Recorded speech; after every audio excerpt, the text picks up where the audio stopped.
அண்மை செய்தியை பார்த்துக் கொண்டிருக்கிறோம். சென்னை ராயபுரத்தில் உள்ள CSI ரெய்னி மருத்துவமனையில் 42வது பெண்ணுக்கு கர்ப்பப்பைக்கு பதில் சிறுநீரகத்தில் ஆபரேஷன் செய்ததாக புகாரானது எழுந்திருக்கிறது. இது தொடர்பான கூடுதல் தகவல்களை எமது செய்தியாளர் வெங்கடேசன் வழங்க கேட்போம். வெங்கடேசன், வணக்கம். இந்த விவகாரம் தொடர்பான முழு விவரங்கள் என்ன? வணக்கம். சென்னை காசிமேடு புதுமனைக்குப்பம் பகுதியை வசித்து வருபவர் சரிதா, வயது 42. இவருக்கு கடந்த சில மாதங்களாக கர்ப்பப்பையில் பிரச்சனை இருந்ததாக கூறப்படுகிறது.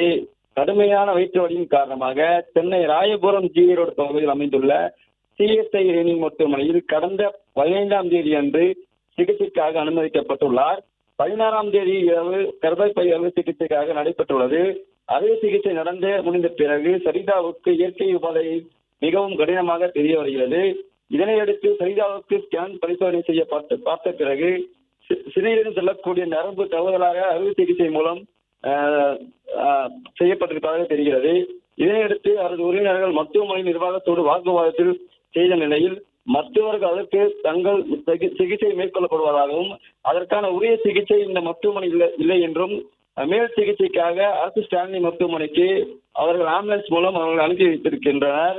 இச்சம்பவம் தொடர்பாக ராயபுரம் காவல் நிலையத்தில் சரிதாவின் உறவினர்கள் காவல் நிலையத்தில் புகார் அளித்திருக்கின்றனர்.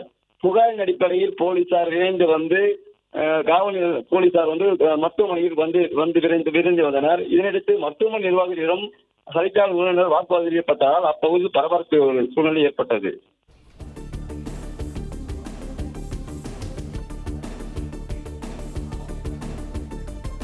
நன்றி வெங்கடேசன் தகவல்களுக்கு. பிளே ஸ்டோர் மற்றும் ஆப் ஸ்டோரில் இருந்து பாலிமர் செயலியை QR கோடு மூலம் பதிவிறக்கம் செய்யுங்கள். செய்திகளை உடனுக்குடன் பெறுங்கள்.